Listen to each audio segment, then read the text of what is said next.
BA part second की online क्लासों में आज हम मानव भूगोल के जो सिद्धांत है उनमें से उसका दूसरा सिद्धांत पार्थिव एकता या अंतर संबंध का सिद्धांत, इसकी चर्चा करेंगे। संसार में विद्यमान प्रत्येक तत्व में एक दूसरे से संबंधित और एक दूसरे पर निर्भरता होती है। प्रत्येक भौगोलिक कारक का स्वतंत्र या पृथक अस्तित्व संभव नहीं है। प्रत्येक भौगोलिक कारक दूसरे कारक से प्रभावित होता है तथा स्वयं भी अन्य तत्वों के सम्मिलित प्रभाव के द्वारा ही किसी क्षेत्र विशेष का वास्तविक भूदृश्य विकसित होता है। मानव भूगोल के तथ्यों का विकास किसी न किसी कारक के अंतर संबंधों का ही परिणाम होता है। वातावरण के विभिन्न तत्व आपस में एक दूसरे से घनिष्ठ संबंध रखते हैं। रेडजेल के अनुसार वातावरण के सभी भौगोलिक तत्व, चाहे वे जड़ हो अथवा चेतन, एक दूसरे से अंतर संबंधित होते हैं। कोई भी परिस्थिति अकेली नहीं होती, वरन उसका जन्म और विकास बहुत से तथ्यों के जटिल समूह से होता है। संपूर्ण पृथ्वी एक इकाई है जिसके विभिन्न भाग आपस में एक दूसरे से संयुक्त है। मानव भूगोल के तथ्यों का विकास किसी न किसी कारक के अंतर संबंधों का ही परिणाम होता है। इस प्रकार पृथ्वी स्वयं भी एक इकाई के रूप में है तथा इसके विभिन्न भाग आपस में एक दूसरे से संबंधित और नियंत्रित होते हैं। पृथ्वी के संपूर्ण क्षेत्र पर समान भौतिक नियम क्रियाशील है तथा समस्त क्षेत्र पर समान प्रभाव डालते हैं। पृथ्वी पर पाई जाने वाली जलवायु भी अंतर संबंधित है। जलवायु के विभिन्न कारक एक दूसरे से संबंधित है।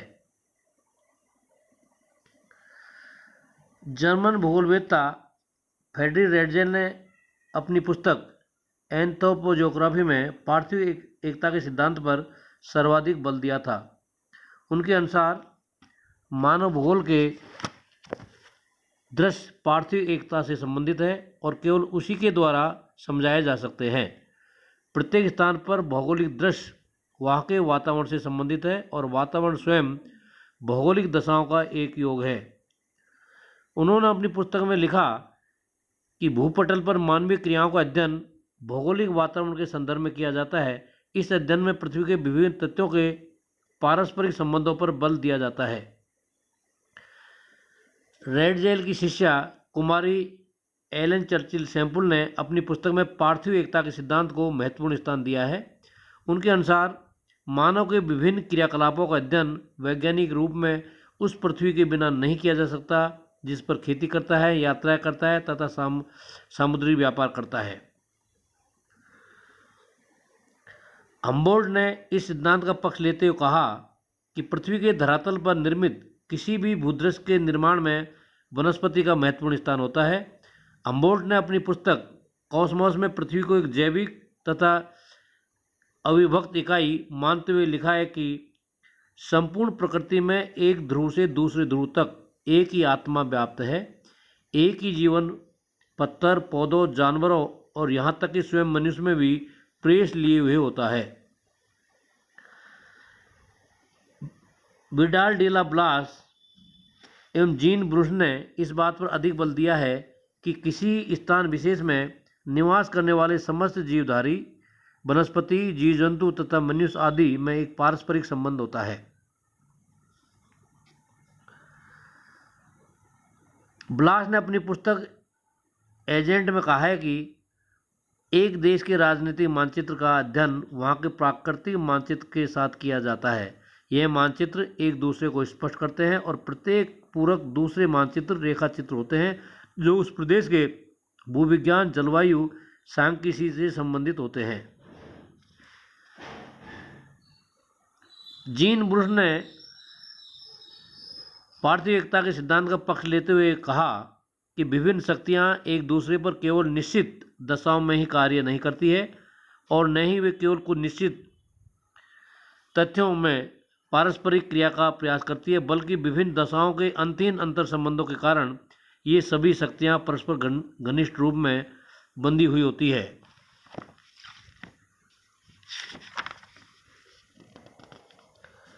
पार्थिव एकता का सिद्धांत एक शाश्वत एवं विश्वसनीय सत्य है जो प्राचीन काल में विद्यमान रहा है। पार्थिव एकता के सिद्धांत का स्पष्टीकरण प्रकृति में मिलने वाली निम्न शक्तियों में भी परिलक्षित होता है।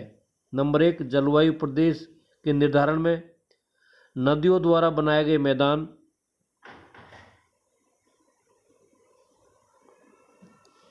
वनस्पति प्रदेश, किसी प्रदेश पशु या जीव जंतु, कृषि फसलों का निर्धारण, मानव के भोजन के करने की आदत या भोजन का प्रतिरूप तथा धरातल पर जनसंख्या का वितरण व घनत्व।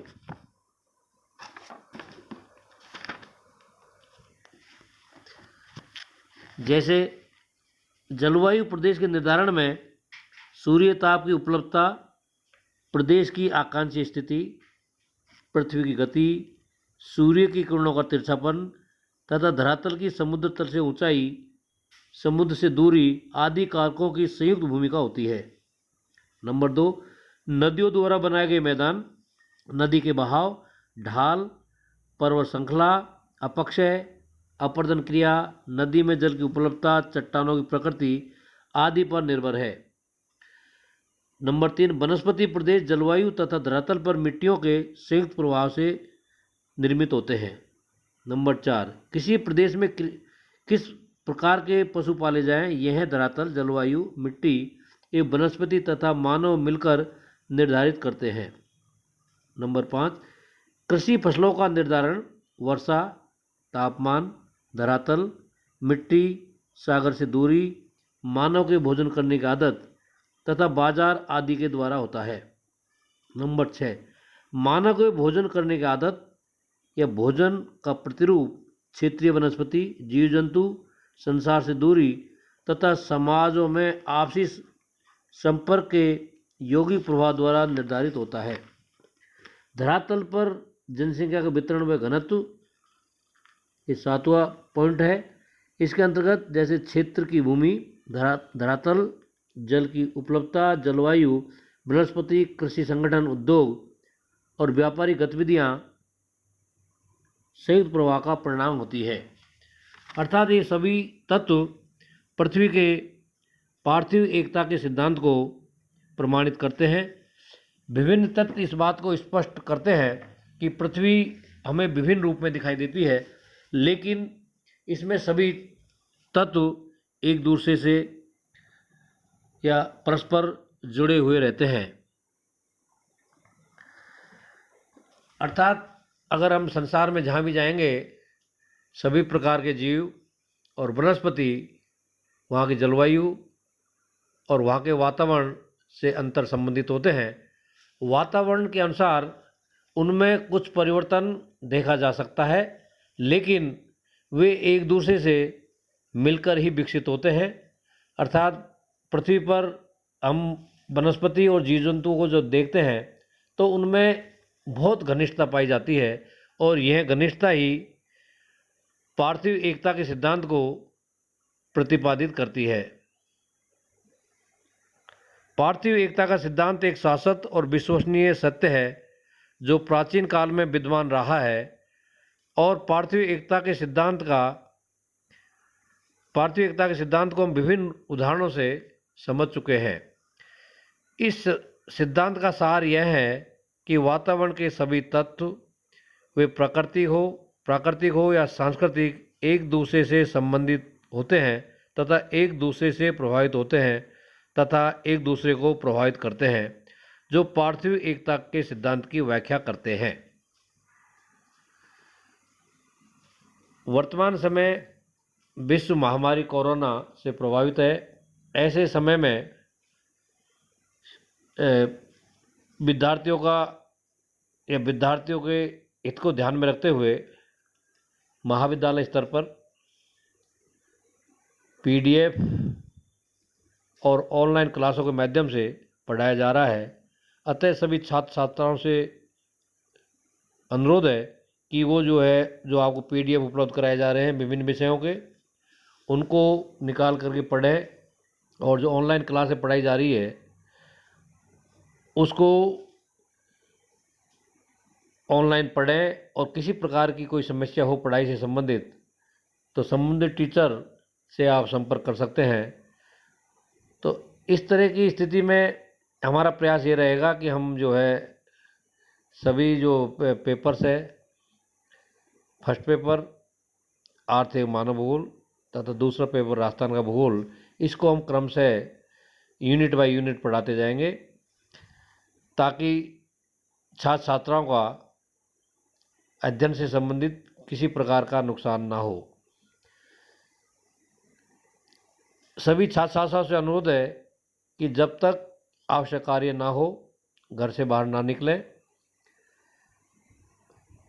सैनिटाइज का उपयोग करें, 2 गज की दूरी बनाए रखें और अपने परिवार और अपने मिलने वालों को इस महामारी से अवगत कराएं ताकि जो है हमारा मानव समाज पर और जो है ज़्यादा त्रासदी झेलने को ना मिले। धन्यवाद।